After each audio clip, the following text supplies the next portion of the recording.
Please stand and join me in reciting the Pledge of Allegiance. I pledge allegiance to the flag of the United States of America and to the republic for which it stands, one nation, under God, indivisible, with liberty and justice for all.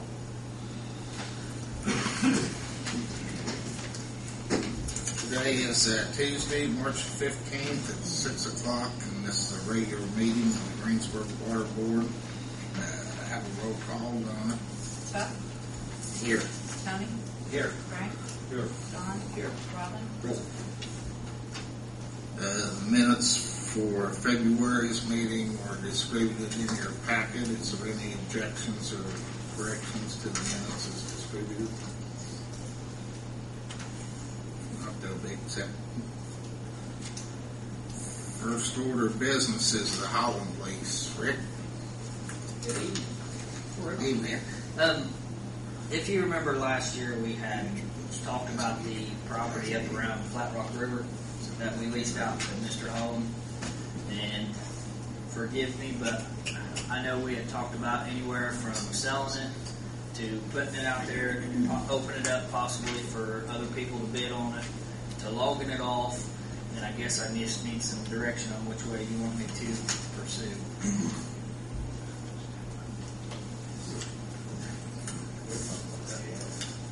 It was last year, actually, is when we talked about. First of last year, I believe. For refreshing us. Well, it's tillable ground up there that Ted Holland, Holland Farms, has been leasing it off the city or the water company for as long as I can remember. It's been years and years and years. Chuck probably knows more about the length of that than me. He's the only one I can ever remember leasing it. How long you been on the board? 25 years, I guess, or longer. And I know that it was brought up, and I can't really remember on why we even brought it up of possibly selling it or logging it or opening it up for other people to get in there or bid on it. And the lease is coming up again, and I just need to know which direction that the board wishes me to go with this. Did we have somebody come and appraise it? No. Actually, at one time, the mayor instructed me to have a logger, go up there, and I actually had a guy come into my office, wanted to go out and mark some trees, and then we was going to have other loggers come in, mark some trees, or give us a price on the trees that was marked, and the guy decided not to do it, I guess, because he never did go up there. And I can't remember that guy's name either, so. But I think if we're going to do the logging part, just my opinion, because I have been through this a few times, that we need to get a forester in there. What a forester does is he goes, he marks the trees. He's not going to totally just kill everything in there. He will mark the mature trees. He'll have them on a list, and then he sends them out like a bid list to all the loggers around. Or we can put the land up for auction or sale, or it just depends on. So, Darren, is there a possibility we could ever use that for a reservoir site, or? My understanding is that site was looked at years ago, and it's got a lot of sand. It's got some granular material, and you'd have to excavate out like 20 feet before you get to stuff that would hold water for reservoir, and that's the reason it's never utilized. That's the history I know of it. There hasn't been any recent soil borings to confirm that. That's just what I'm told. Had any issues with already leasing the property? I honestly forget that he even farms it. We have a need to sell it. You had a neighboring farmer, I think, come in though and give you his view on value or lease rates or something. I think, didn't you? I don't remember getting any numbers, John, but the neighboring farmer to the south was at one time. I haven't heard anything from him for a long time. Was in fact interested in possibly leasing it also. So, But you haven't heard anything? no, I haven't heard anything from him for I think probably since the last board meeting you mentioned. Frank Smith Sr. looked at that property when he was on the board, and of course that was his expertise, was appraisal firm, and he thought that the lease was just at that time. But yet, since then, grain prices have raised risen considerably, so I don't know if we need to address it again or. One advantage is the hall, though, the accessibility to it, which would be a disadvantage for somebody else, wouldn't it? Actually, to access that property, there's an access road right there at the end of 550, which is actually on the neighboring property. Can't remember his name, I apologize. But does he have adjacent properties with? Right. So the only proper way to access is from the hall side. Okay. Which would be a disadvantage for somebody else leasing it, maybe, right? Yeah, I mean, between, other than those two property owners, I don't see how you could possibly lease it to anybody else. And it's not likely Holland would permit somebody else access to it if he loses the lease. I can't answer that. Yeah. I mean, the only time I talk to him is when I get this lease signed, and he seems like a nice guy. So, I mean, I don't foresee if something happened, you know. But I don't know. I cannot answer that.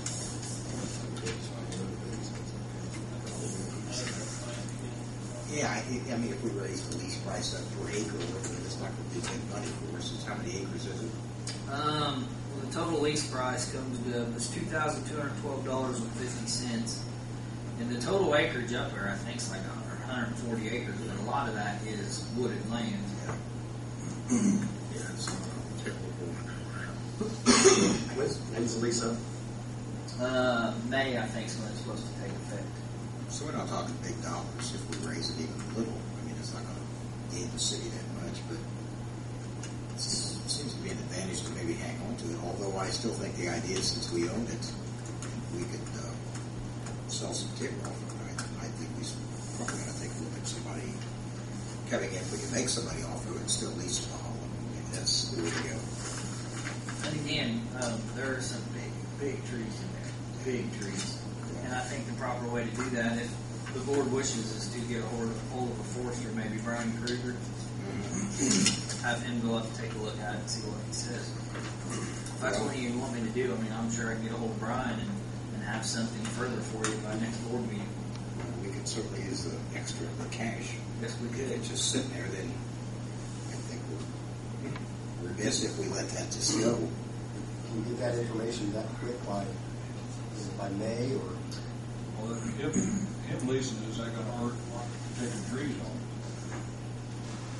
You know what, like what I he wouldn't said? think so, as long as the loggers don't drop it in the, the cornfields or whatever, and that would have to be part of it. That's what I, And I believe, Frank, that you can also put a timeline on that. And I think a lot of logging companies like to do that. Like, say, if they have 2 years, so we can come back and stipulate, well, it's got to be, the ground has to be frozen. Frozen. Yeah. when they get So ready then to the go. crops would be out. Yeah, that's gonna affect the guy farming it. Right.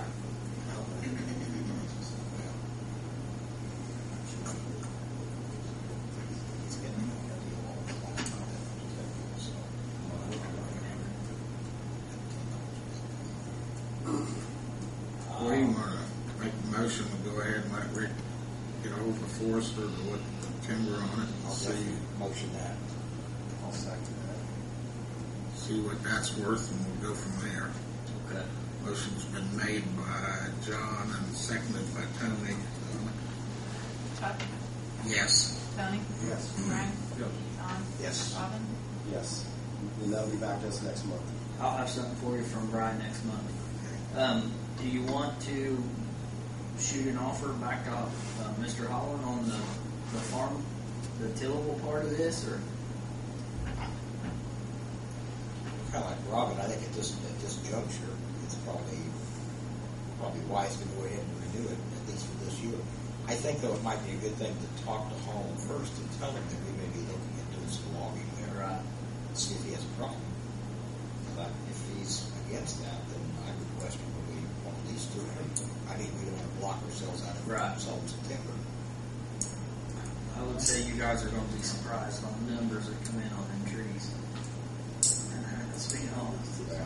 I mean, and it's, don't get me wrong, we need a dump truck, we need a new backhoe, we need service trucks, and Well, spring on this guy's been getting renter from us for 25 plus years all of a sudden. Right. And then maybe changes further down the road. So I'd like to give it at least good time, Like you good said, faith time, so, I just think we do it for another year, and that gives us plenty of time to force it down or whatever, and maybe part of the land gets logged, and we can keep running the other part. Okay. Walter, did I take a feeler out there first on it? Do you think? I'll talk to him. We'll have to talk to him to get the lease signed anyways. Just to make sure that's not doesn't throw a screw in the works. I think it would. All right, 731 North Lincoln, water leak. I think we need a motion on for that lease. Second. Motion's been made, seconded to renew the lease with Holland on the farm ground. Roll call vote. Chuck? Yes. Tony? Yes. Frank? Yes. Don? Yes. Robin? Yes. Now, on to North Lincoln Street water leak. Rick? This was a water leak across from the hospital, 731 North Lincoln Street. It's the water portion of this bill comes to $2,343.14. The total bill is $6,776.31. What had happened here is after the leak was fixed, I contacted the plumber that had fixed the leak, and it was a section of pipe that was right behind where the local contractor tied in to set the pit. All part of the Lincoln Street project. Yes, yes, correct. It was not at the tie-in itself. It was behind, from what I understand, a couple, 3 inches. Could have been from where it was, disturbed. Nobody knows. I mean, things just happen. This, also, the reason that the bill is so high is due to the fact that we estimated, due to weather, 2 months in a row, which could have possibly had this thing leaking for 3 months. If we had these fancy new meters, We we wouldn't have this problem. And the meter readers would have been notified that, hey, there's a large consumption here. And yes, if we'd had the radio read meters in place, this guy wouldn't have a $7,000 water bill. I'm going to give you my personal feelings since it was estimated 2 months in a row. I really don't feel that this guy should be responsible for $2,200 worth of water. Donna, has the sewer portion already been knocked off of this bill, or it has to go to the Board of Works? So I guess this is the first step in the process. But that's what we have, so it's up to the We don't have any way of knowing what exactly happened, who caused it, if there was a who caused it. We do not. I mean, we didn't cause it. I can say that O'Mara's, it would have been different if it was at the coupling where they actually tied the two lines together, but it wasn't. So, I mean, it's just one of those things that happened. And So this is something that was, how obvious was it that we had this leak? what the deal is, John, usually when you have $7,000 worth of water running somewhere at surface. Yeah. Okay? Well, Lincoln Street's full of gravel. Yeah. And that water just gets in that gravel, and it just disperses. It takes off. So, and this leak never did come to the surface. I believe the meter reader actually heard it, or When they read the meter. when they read the meter. I mean, it was just Spinning real fast. it was singing. That's how it was caught. You said it was 2 or 3 inches away from where they tied it in? Yes. Well, they couldn't have disturbed it all. Yeah, I'm sure that it. Yeah, I mean, It was tying the pipe. I mean, it wasn't 6 foot away from the pipe, it was that close to the tie. right. And you know what it was? What was the pipe row? I talked to the contractor that fixed it, and he said that it looked like it looked like somebody just drove a nail into it, just a perfectly round hole. So if we, Go ahead, I'm sorry. I'm sorry, in the PVC or? Don't. I cannot answer that either. I didn't ask him what type of pipe it was. So.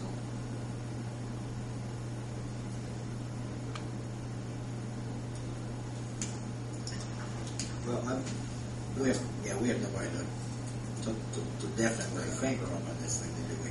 No. Yeah.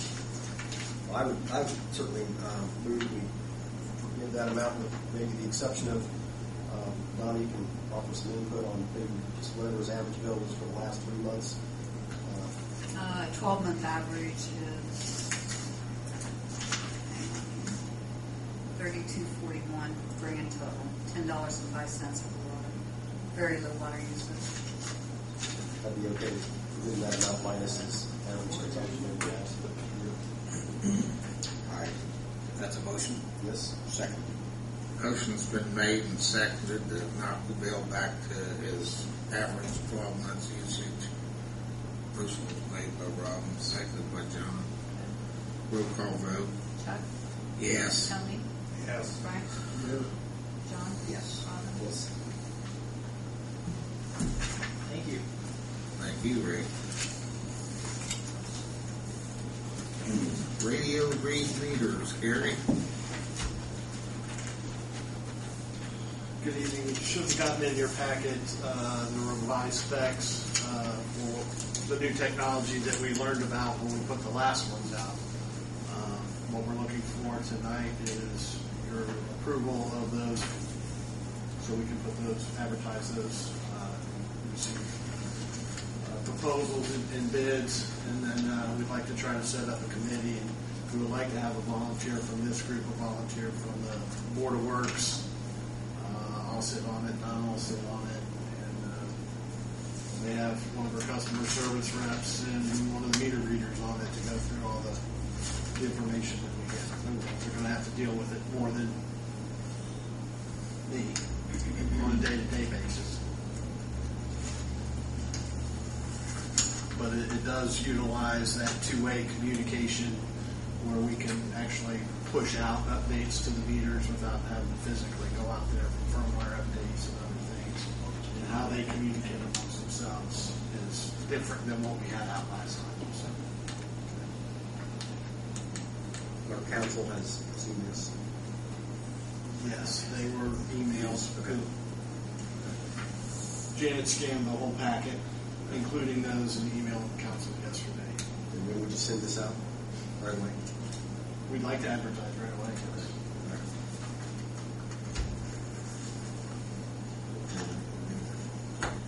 So moved. Motion's been made and seconded that we send out the proposals for the running of the new water meter system. Robin made the motion, Tony seconded. Roll call vote. Chuck? Yes. Tony? Yes. Frank? John? Yes. Robin? Yes. Very good. Thanks, Gary. Better get your committee volunteer before you leave this Yes. room. Well, it sounded like you volunteered right then. Yeah. That's what I was thinking about. Actually, I'm in the process of changing my name right now, legally. Yeah. Let's get out of here. I nominate Robin. Second.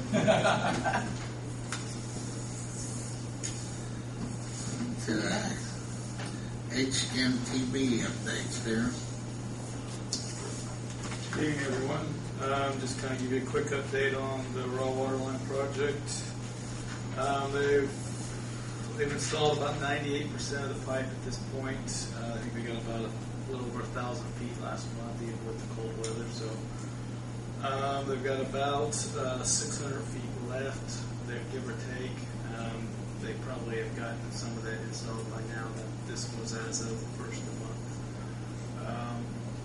They are anticipating they're trying to be so they can move out here by the end of the month, at least with their main production crews, and then they'll have restoration and things cleaning up afterwards. So that's their goal, is to be done by the end of this month. They have done some preliminary testing on the line and seem to have went pretty well, so we'll keep our fingers crossed that gets completed. I think billing-wise, they're at about 93%, so we're pretty good from a billing standpoint with what they've installed. I will have a change order for you next month, and it's almost complete now. There's two big items. One, of course, you refresh your memory. There was a deduct for the elimination granular backfill. That was an $86,000 deduct. And then there's a one additional for the cost and time associated with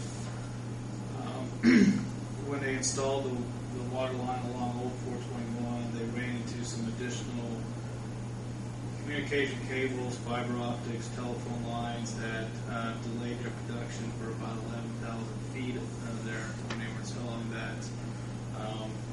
And so that did cause some additional hard. They had to, excavate and locate the lines. It did delay them some. And we believe the reason the drawings did not show those two lines, but keep in mind this project was designed in 2007 and it was actually bid in 2010. So in between there, I think fiber has some of the communications must have snuck in and put some line work in for a couple of places there. So I think that's the reason why it didn't get picked up in the original survey. So to make a long story short, that cost is around $100,000. So we're looking at give and take a change order of around $15,000 to $20,000. In the grand scheme of things, if you look at it, you usually want to stay in around 3% of the total bid price. If we stay at $40,000, we're at 0.1% of the total bid price. So change order wise, we've kept things pretty good shape. Pretty good batting average. So I think there's one more item I still don't have with me that I think they did run into some additional unforeseen piping when they made the tie-in at the water plant that cost them. So I think there's some, and they've indicated the roof in the $8,000 to $10,000 range. So I think it'll be at around $25,000 to $30,000. And again, hopefully next month they'll tell you how everything's done. The change order, they have requested a time extension until May 1st to get all the restoration work done. So that if they can get all the work completed by the end of this month, that gives them basically another month to get the restoration work. And by, I'd say by this, have anybody heard asphalt plants are opening? April 1st, so that gives them a month to get that, any asphalt they can do there. That looks like the schedule is very doable. Pretty good. Thanks, Darren.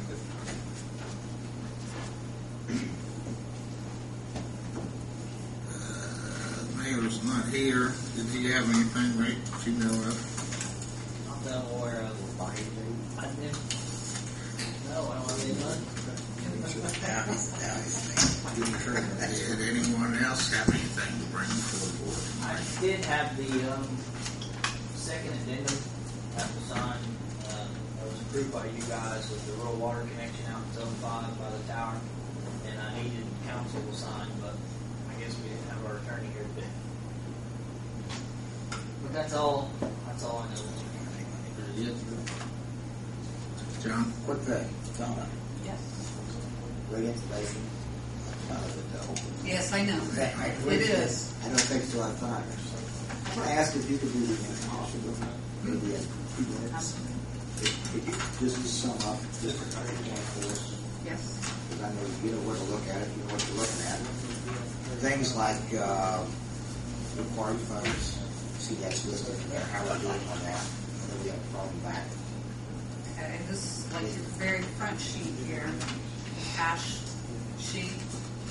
Okay. I should have ran. I did like a snapshot of last year. I'm looking more from trends, how we're doing. With the 5% increase, I know we had problems. Some worries at one time about how much money we had to have reserved. How we're doing on that. How our sales looking, profitability, expenses, maybe those 4 or 5 areas, if there's just a quickie thing you can tell us. Expenses were actually down. Payroll was down. Getting rid of transferring an employee helped on that. I think quite a bit. It was like 20,000 less I did this year. The income coming in, it's hard to say with the expense. I'd have to do a comparative on that, which I do have a report for that to look at. We were able to transfer $27,000 into depreciation, which is a nip in the bud what we need to, but at least we were able to do a transfer, which you should transfer roughly $35,000 a month into that for depreciation expense. But we were able to do a transfer, and I do not have anything posted. I mean, day-to-day operations are done, but I don't have the ledger done for January, February yet. So I'll be more up on that. But everything is going good. We have not been aggressive, like Rick said, on buying our backhoe, buying a dump truck and all that. Kind of waiting to build up a reserve and to see a trend on being able to put money back into those funds. Let me look at the sheet here. Last year, we had a positive as far as income and expenses, $178,282.25. On the depreciation fund, we transferred $27,000 into that fund, but we spent $39,922 away out of it, shortfall of $12,922, which we should have been able to transfer quite a bit more into it. Capital improvement, we made a transfer into that fund as well, $34,000, but we spent $96,000 out, so $62,000 deficit on that fund. And then our computer reserve, we spent $700 out of that fund and did not transfer any into that either.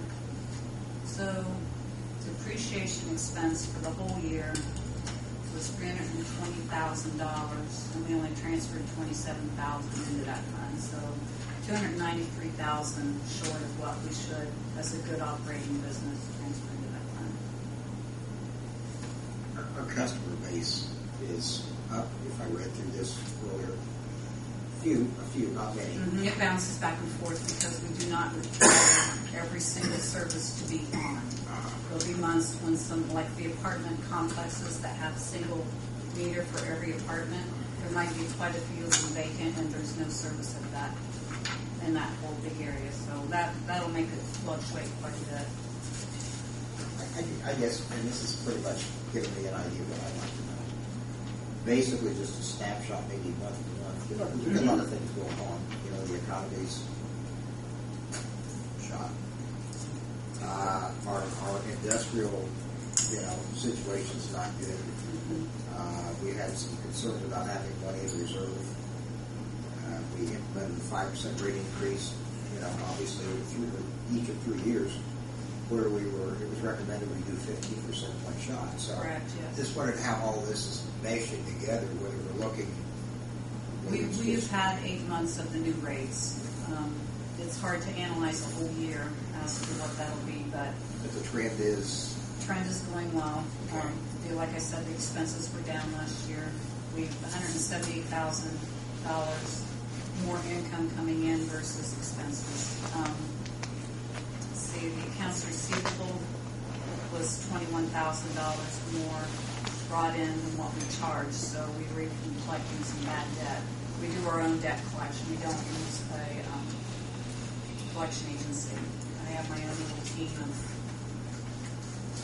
finders. They do really well with it. But that was a positive as well. So we're working hard to make sure that the expenses are down and we're getting all the revenue that we possibly can. On the flip side of that, we make sure and shut services off when they're past due. And people have been paying their bills, and we've not seen a lot of sympathy or, that sounds awful, but it is rough times, but people are still paying the bills, so we're not seeing a lot of that. the profit and loss recap you got in here, spread over each of our last year's months.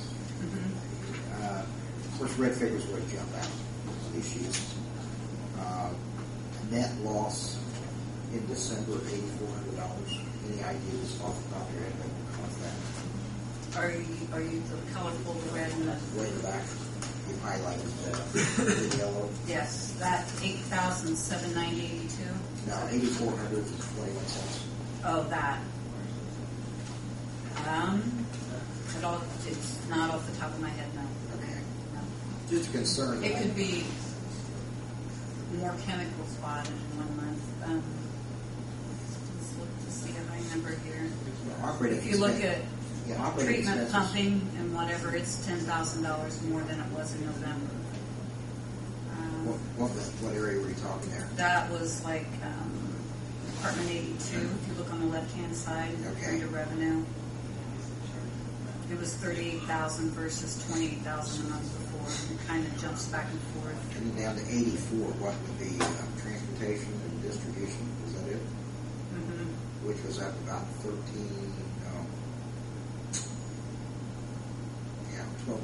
13,000. Mm-hmm. Everything kind of, everything would jump around back and forth. That's a pretty high number, though, when you look over the average of where each of the figures for each of the previous months. What would cause something like that? And which one are you on, John? 84. On 84. December. Well, that's the highest. We've got a 17,000 earlier back in May, but then you go 8,600, 8,900, 9,400, 10,000, and then boom, you get almost $22,000 figure. Let me look at detail here. I think that was it. Rick got a Christmas bonus. That would be nice, but Yes, it it would. still hadn't arrived. Never give up.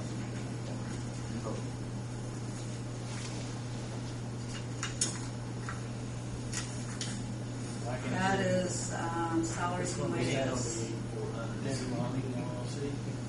transmission and distribution. So that could have been a lot of, it was during the month of December. We pay a lot of holiday overtime plus call outs, so that's a big month for outside overtime. It just jumps out as the highest of the whole year. Yeah, Department 84 is transmission and distribution. You have your salaries in there, you have materials and supplies, contractual services. Materials and supplies was 61,000. Transportation expense that month was Well, 16. Well, the whole category, the whole figure's only 21,000. Yeah, I was looking at account balance. Sorry. You're month to date. 21,000, 3,093 was salaries. The 21,000 was materials and supplies. And that I would have to look at detail, which I don't have the history on here, and it does not jump out at me. Well, Honestly, it It's doesn't not right fair now. to throw it at you, but No, that's, no. those are the Good kind question. those are the kind of things, because most of these things, without having a Complete. background, Yeah. I'm not sure all these people. Well- But, if I see something like this from time to time, I'll probably bug you and ask you Mm, to get there. Just an off the top. Excellent questions. Why about chemicals in May and chemicals in December? Well, Cost of the it just depends on the quality of water I got coming in, depending on how much money I can spend. But it also depends on when I order. If I order chemicals, the last week of the month or whatever, and that last week will be, you're going to have 1 month there where you're going to see the chemicals jump up because I'll actually be ordering maybe twice that month. Okay. Yeah, and inventory was posted, that's too. Inventory was posted for the year. We had problems with that new inventory program we got. So we had to utilize our old ones, so we posted all that, and it goes from inventory to expense. So that throws your expense categories off in December. Also, Go ahead, I'm sorry. John, if you're looking in December, I believe that's around the time we had 3 broken mains. One right after, in one day, right So after that would come in that category. Okay. Well, and it could be $600-800 in claims, so we might have $2,500 in claims. Yeah. In that section in 1 day's time. That's just generally the kind of ideas, and yeah. I mean, I think if we don't ask what figures mean, Right. No, You're not doing your job. Absolutely, no. I wish I could rattle them all off. Well, it's, my 3 minutes is way past. Like I said, it's not fair to ask you to do a thumbnail sketch that quick. With all these figures. The things like that, from time to time, I think we probably need to ask, not questioning anybody, but No, so it's we're good aware to- as a board member what we're doing.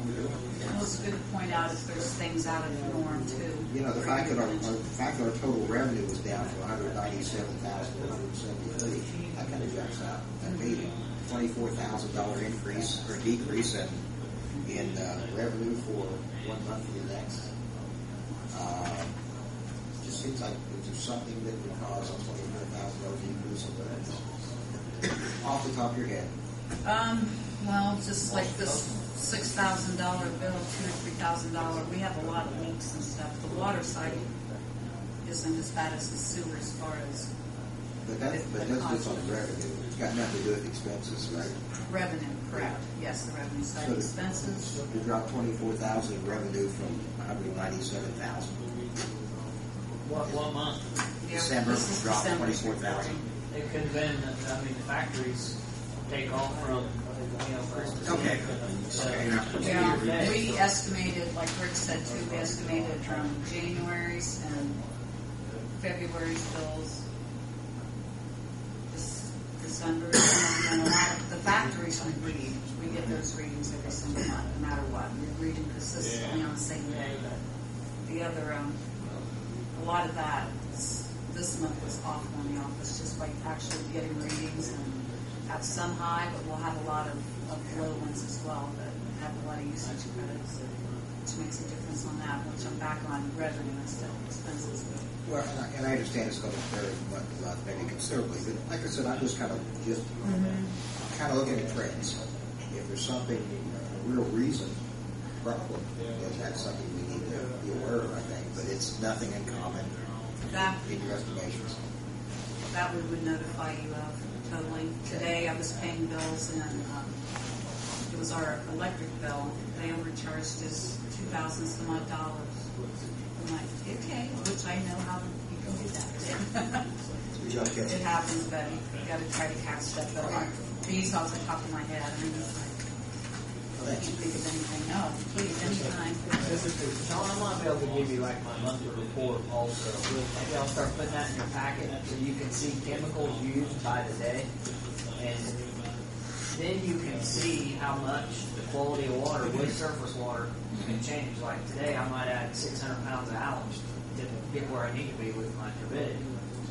3 months ago, we was at 1,200 pounds a day.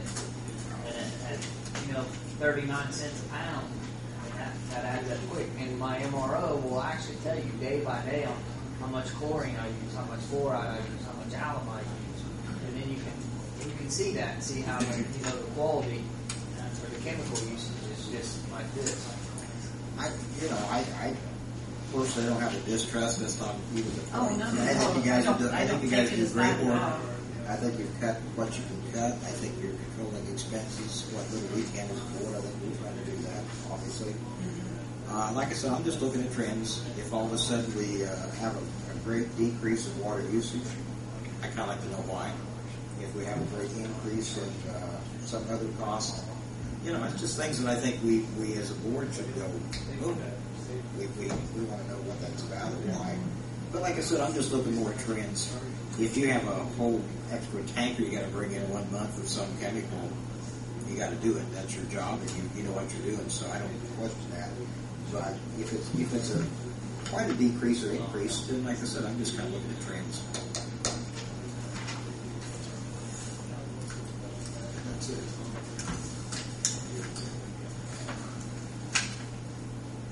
Anybody else have anything?